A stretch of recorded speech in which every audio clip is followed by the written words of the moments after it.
Hello,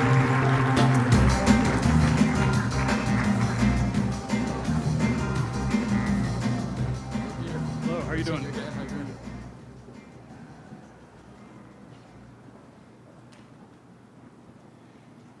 Peter, thank you so much for joining us here in Brazil this day. Thank you so much for having me.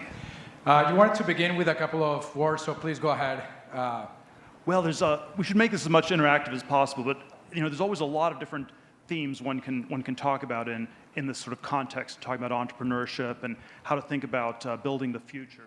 I always like to start by asking a contrarian question, which is, tell me something that is true that very few people agree with you on.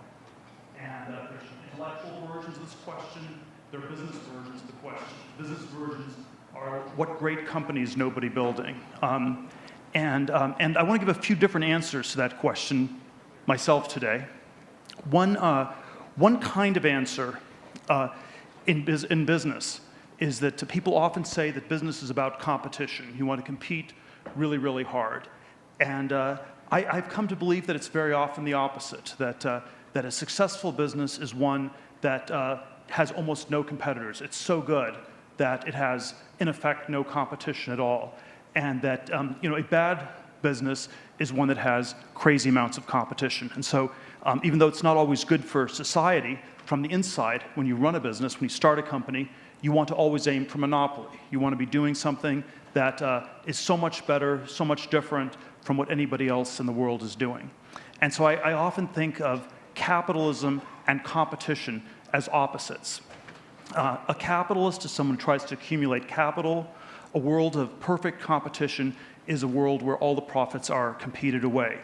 And so my sort of example of a stereotypically bad business to start is a restaurant. I like going to restaurants. They're good for society, but it is just absolutely insane competition if you are to start one, and it's incredibly hard to make any money. And of course, people always tell these fictional stories about why what they do is unique. So the question of what makes something unique, you have to be honest. And so when you start a restaurant, you might say, well, it's going to be, it'll be the only Nepalese British fusion cuisine in Sao Paulo, and that therefore it's going to be completely unique. But that's probably just a fictional story you're telling yourself, because in practice you're competing, across all these different types of food, and people aren't that narrow in what they want to eat.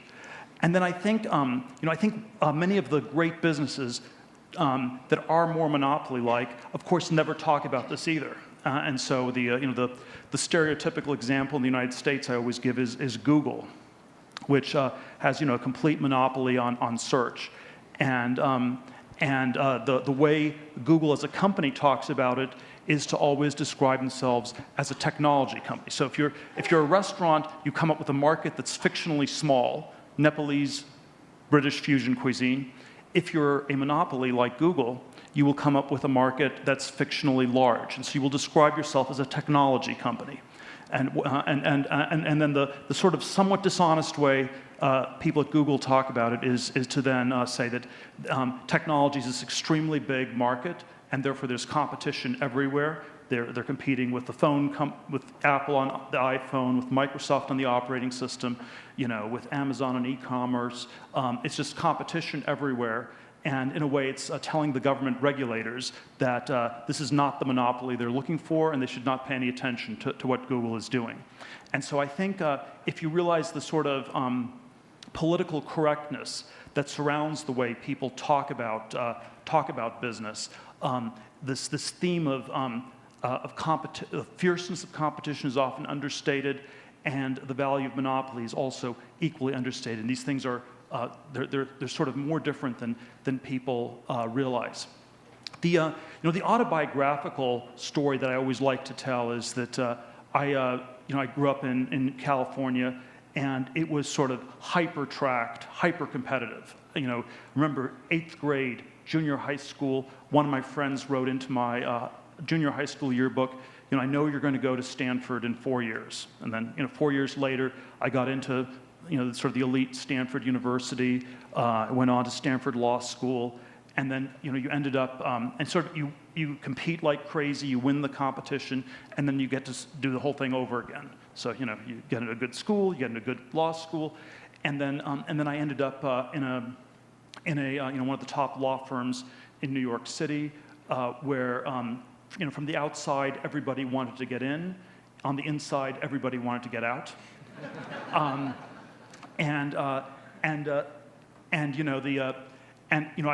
lasted for 7 months and 3 days, and when I left, one of the people down the hall from me said, it was amazing that you could escape from Alcatraz, even though all you had to do was go out the front door and not come back. But it was psychologically really difficult for people to do this, because so much of their sense of identity, of their self-worth, was wrapped up in these competitions they were engaged in and that they were fighting. And this is why I think this problem of competition is not just an intellectual problem, it's also sort of a deeply psychological, personal one, where we identify ourselves as people who win competitions, and we often do not ask the question whether the competitions we end up winning are really worth as much as they're made out to be. I think there is something about human nature that is incredibly imitative. Already in English, and I think this is true in many other languages, but in English, already in the time of Shakespeare, the word ape meant both primate and to imitate. And it reflects the idea that there's something about human nature that's hyper-imitative. And it obviously does a lot of good things. It's how we learn things. It's how culture gets transmitted. You learn to speak a language by copying your parents when you're a child. But then at some point, it can go very wrong. And when everybody imitates everybody else, nobody thinks for themselves, nobody asks critical questions, and it sort of manifests as economic bubbles, mass insanity, the madness of crowds. And this is always something that I think we're at risk of going in a very unhealthy direction. In this sort of, there's always sort of a Silicon Valley cut I have on this, where it's often perceived that so many of the successful people in Silicon Valley are not terribly well socialized, and they're sort of they're nerds, or they're socially awkward, and a lot of them suffer from mild forms of Asperger's syndrome, and I think the critical question we should be asking ourselves is, what does it tell you about our society when the successful people are often the ones who are the least well socialized? That if you are incredibly well socialized, if you're very good at picking up on what everybody thinks and following that, then you are always going to end up opening that restaurant. That's what you end up doing. And even if I tell you not to, you'll leave and end up doing something like that. Whereas if a lot of the great businesses are strange and different, and if you then talk to people and they say, well, that's a dumb idea, nobody's ever done that, things like that, this is sort of where people end up getting very discouraged. Maybe the last theme, and we should make it more question and answer, is in my 0 to 1 book, I try to contrast two different models of progress and of development. And you can sort of think of them as on an x-axis and a y-axis. On the x-axis is what I describe as horizontal growth. It's copying things that work. And this is sort of globalization broadly in our world today. And then on the y-axis, it's intensive growth. It's doing new things. Horizontal growth is going from 1 to n. Vertical growth is going from 0 to 1. It's copying things that work versus doing new things.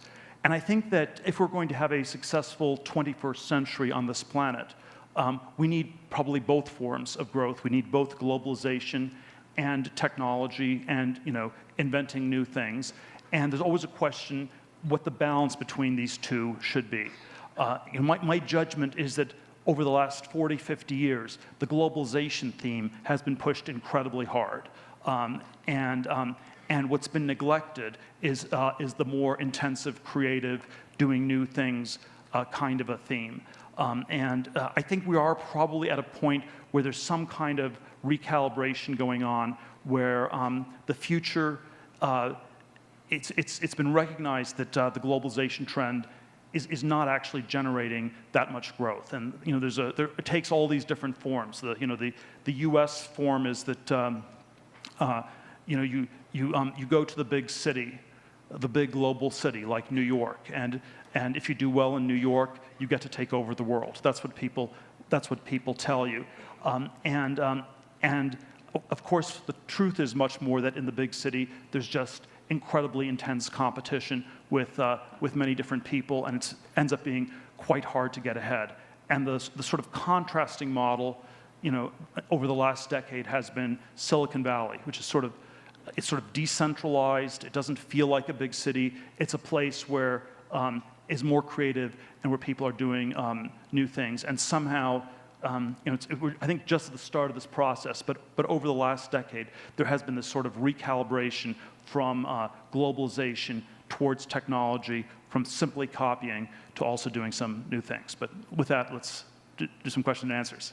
Great, thank you, man. I think it's very relevant. A lot of the things that you say here, the audience is very interested in entrepreneurship, and so maybe that would be also a great way to begin, talking a lot about competition.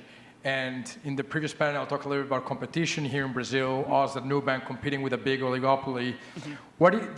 Did you see that risk at PayPal when you began? Was competition an issue that how do you think about competition and being a small startup against the big banks? Why did the big banks fail against you guys? Well, this was a question that I was often asked when I was pitching investors to invest in PayPal, and I didn't have a terribly good answer, actually, at the time. I think the answer was something like we were going to have a new product, and we were going to get it to take off extremely fast, and then the banks would never be able to catch up. That was and so we had to grow extremely fast so that the big banks didn't even know what hit them and would never catch up. That was my rough answer in 1999 when we started PayPal. It led us to do some pretty crazy things. We spent. We gave every new customer $10, and we gave them $10. They referred a new customer, so it was a $20 per customer acquisition cost. It was sort of one of the craziest business models ever. You just gave everybody $20. And we started with the 24 people at the PayPal office in October 1999 as our initial customers.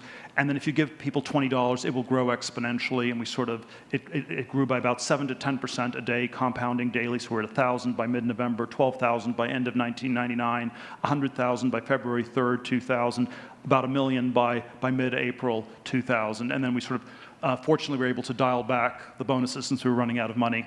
And then it turned out people actually liked the product and used it. Now, I think the more general answer to this question, though, is, and this is sort of the more general form of the question is why should somebody ever start a new business at all? Why aren't the big existing businesses simply better?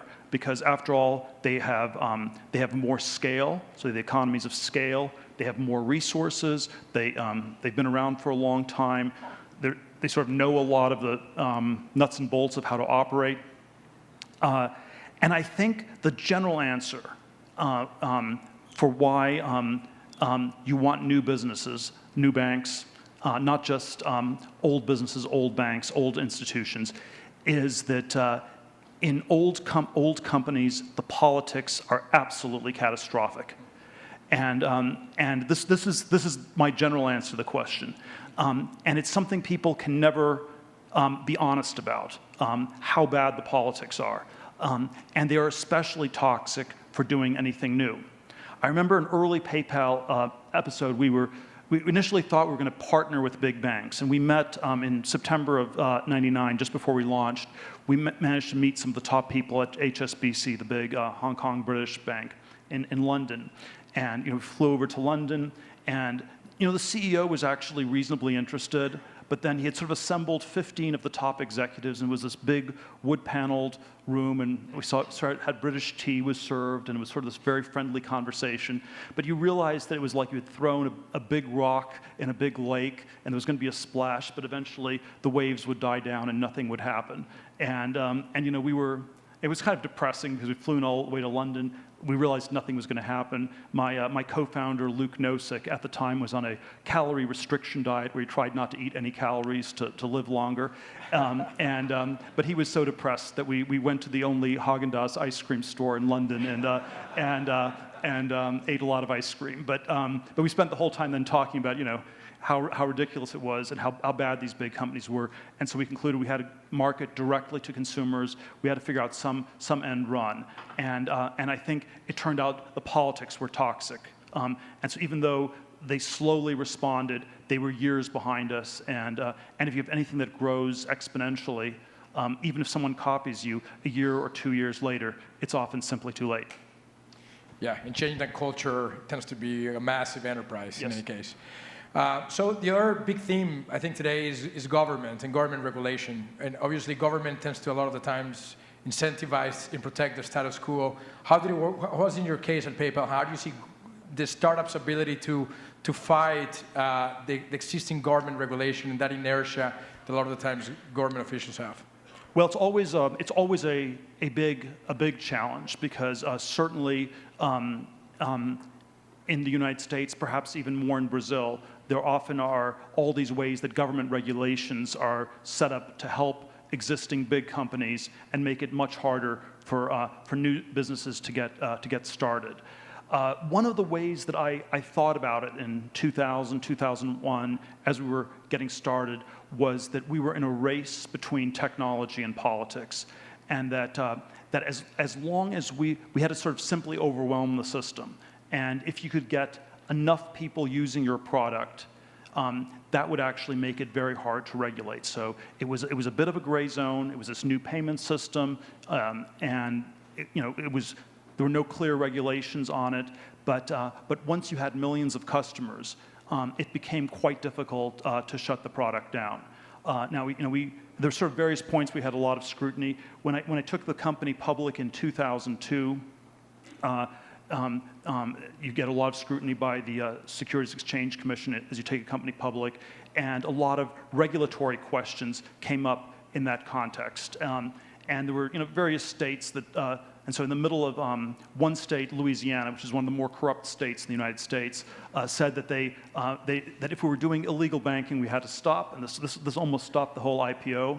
And then I had to sort of track down the former banking commissioner of Louisiana in the middle of Mardi Gras, and convince him that Louisiana did not want to get a reputation as a technologically backward state, and that after all they had already 100,000 PayPal users in Louisiana alone, 3,000 small businesses, and you didn't really want to sort of be standing athwart history and things like this.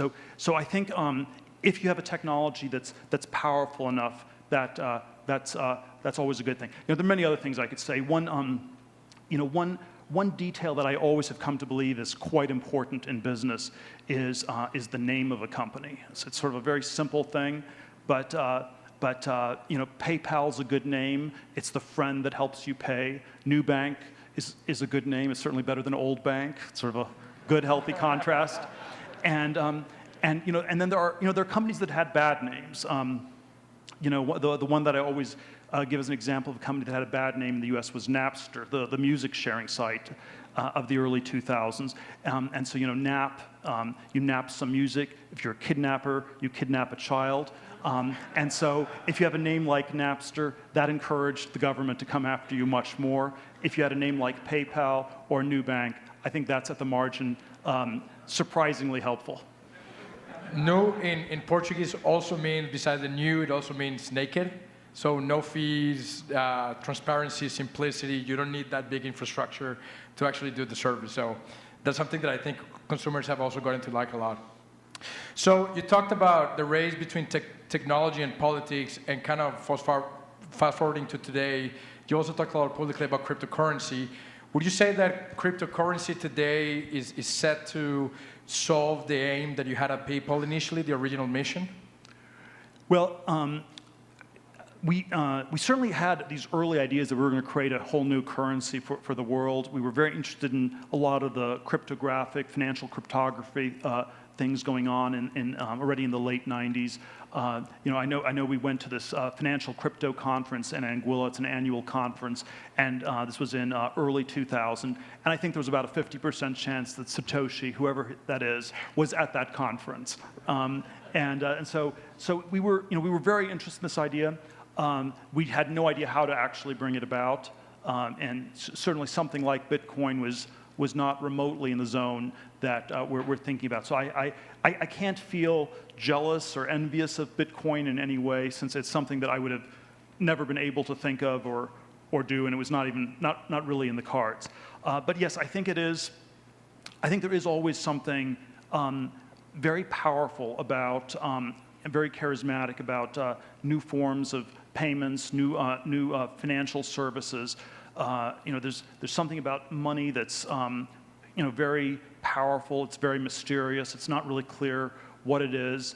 I used to have this prop where I'd hold up a $100 bill, and it'd be like a hypnotic thing where everybody in the room would just stare at you, and then you'd ask, why is this? Does this have any value? It's just a piece of paper.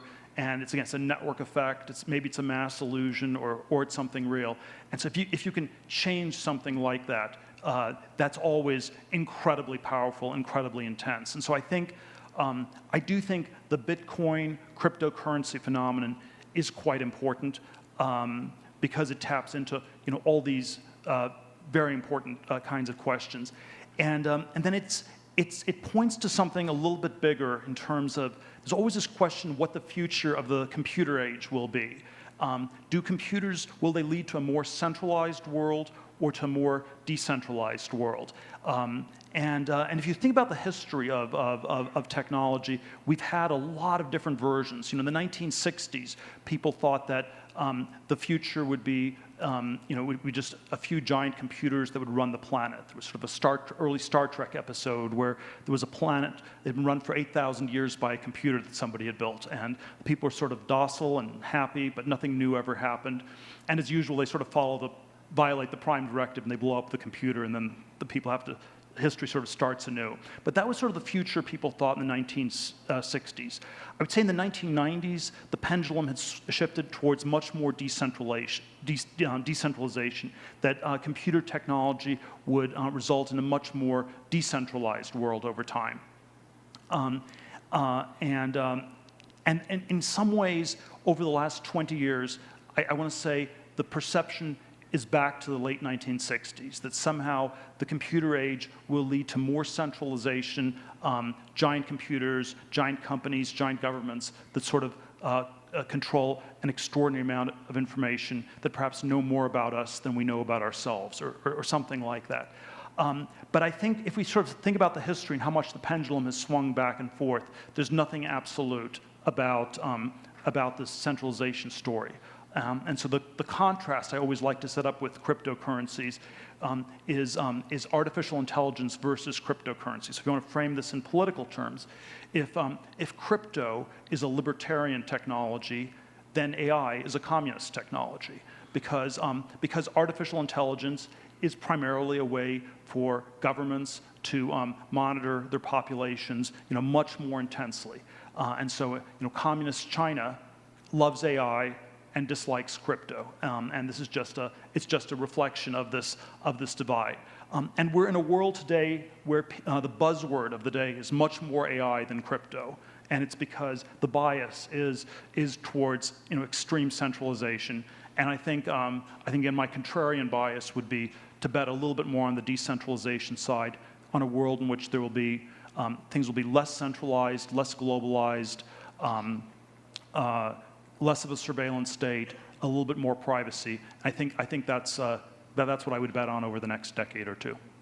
Sure, and talking about decentralization and also the critics of globalization, how would you apply those ideas to Brazil today? You should be answering this question, I think. But I think that there are these standard things that one would say about Brazil. That, it has enormous scale. It's a very big country. It has enormous potential, which it has not always lived up to. But I suspect these are the wrong kinds of things to start. They're sort of these incredible abstractions. And I think that one of the things that sort of led Brazil astray over and over again is the abstractions, that globalization is going to happen, it's going to actually converge with the rest of the world, and then the potential for development will sort of be self-fulfilling. I believe that in the last 200 years there were 4 separate massive booms and manias in Latin America, and every single time the mania in Brazil was the greatest. People were more optimistic about Brazil than any other country. And again, probably the last time this was like 2007, 2008, maybe into 2010, 2011. You have this incredible optimism about Brazil, and each time the extreme optimism turned out to be a little bit misplaced. And so what I think the answer is much more to avoid these sort of abstractions and to focus on very concrete particulars. And so it's not an abstract story of a business that's fully integrated into the world and fully globalized. It's much more solving very specific problems on the ground. I think this is sort of what Nubank is doing, for example. But that seems to me to be the way to get to the future. There's always this line that Brazil is the country of the future, and it always will be. And I think it's if you just say that it's the country of the future, that's almost a way of not thinking about the future, of abstracting the future away. And the way we build the future is not by talking about the future in sweeping terms, but by solving very specific, concrete problems. Great. So on going towards political philosophy a bit, PayPal can be described as a libertarian enterprise, and you're a well-known libertarian. How have your views evolved since then? Well, I would still describe myself as very strongly libertarian. I still believe in free markets, limited government, sort of be fiscally conservative, socially more liberal on a lot of issues. I think that sort of one perspective that's maybe a little bit different from one I would have had in the when I was younger in the 80s, in high school, college. At the time, I thought of libertarianism as something that was just an absolute truth. It was ideological. It was an ideology. It was equally true in all times and all places. And I've come to think that there are social and political contexts where it can be more true or less true. Now I actually think it is more true in 2018 in the US than it was in 1985. It is more true in Brazil than it is in the United States.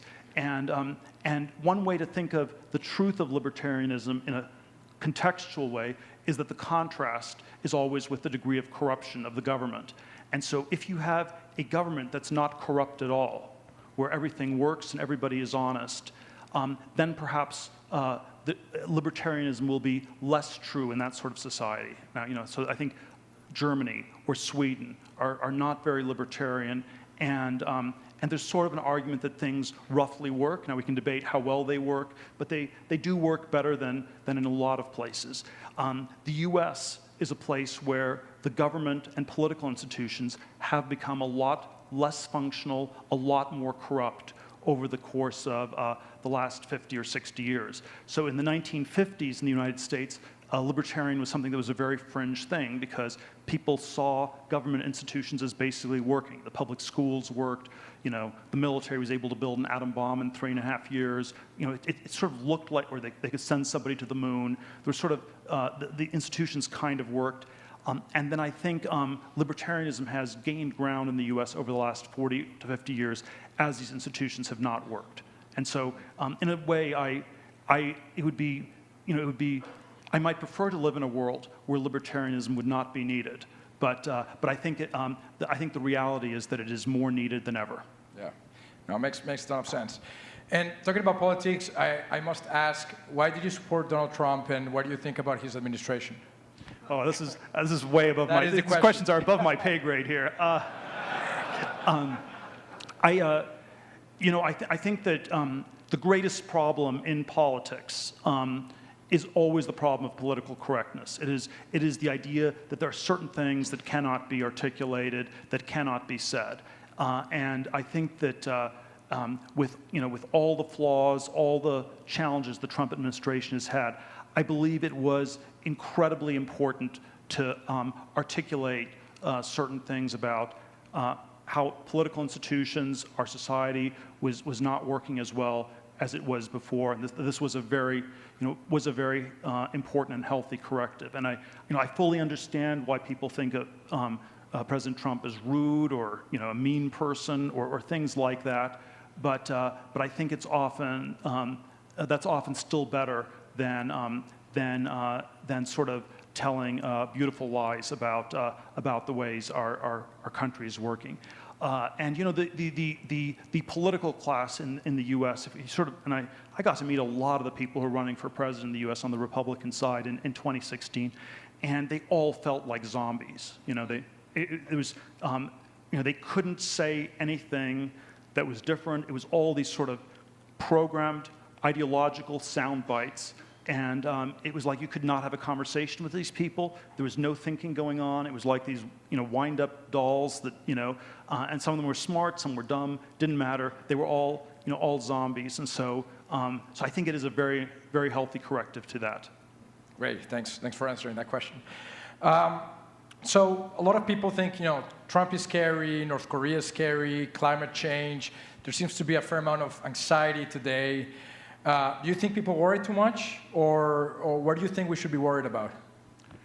Well, there are certainly all these dangerous scenarios you can describe in our world as a whole, and there certainly is an almost apocalyptic dimension to modernity. So we certainly have runaway climate change, which is the environmental challenge. We still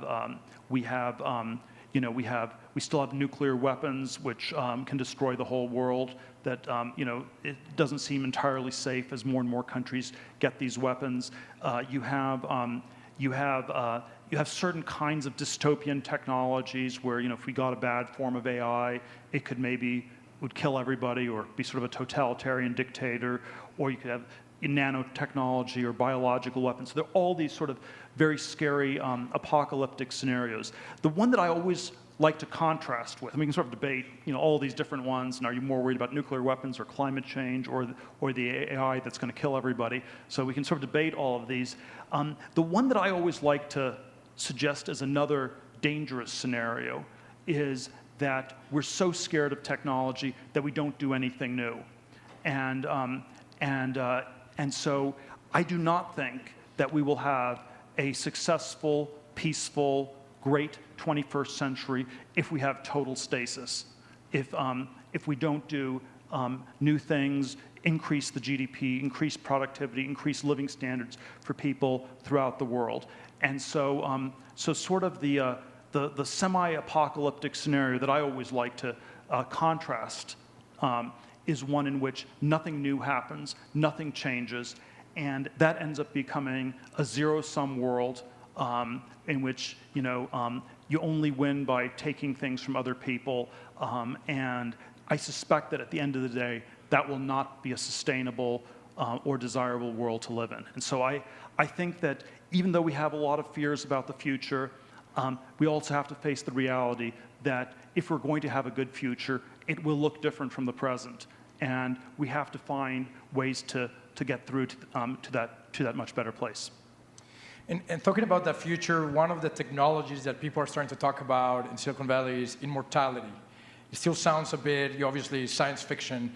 Why, and I know you've publicly talked about it, why is that an important technology? Why should we be thinking about that? Why would anybody be excited about?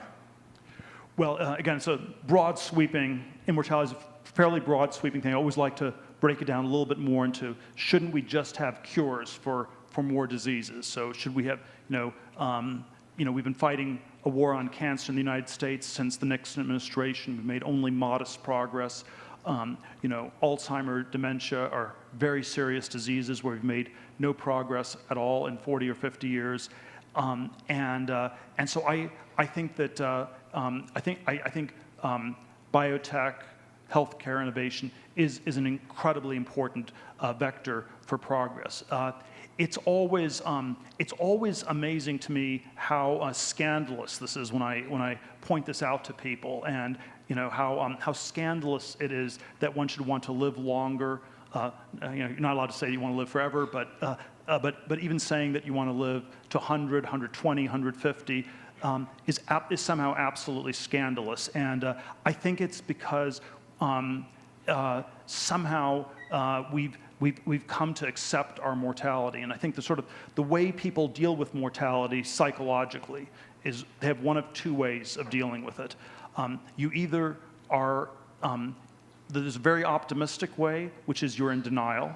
So you're young, you're not going to die anytime soon, you're not going to die in the next 6 months, you're not going to think about it. So that's denial. And the other one is acceptance, which is, you're old, you're about to die, nothing you can do to change it. And even though, which is extremely pessimistic. So there's the extremely optimistic and extremely pessimistic way, denial or acceptance. But what extreme optimism and extreme pessimism have in common is that they go against individual action. If you're extremely optimistic, there's nothing you need to do. If you're extremely pessimistic, there is nothing you can do. So they sort of sum up to doing nothing. And I think sort of a much healthier attitude is somewhere in between, that perhaps we should be fighting somewhat harder. And that would seem to me to be the underexplored thing that is worth doing. When I've looked at all these areas, there is no scientific reason that we couldn't be making incredible progress. And I think it is just it is again sort of a cultural, psychological defeatism or acceptance that we need to break. Peter, with that, I think we're out of time. Thank you very much. That was great. Appreciate it. Thank you.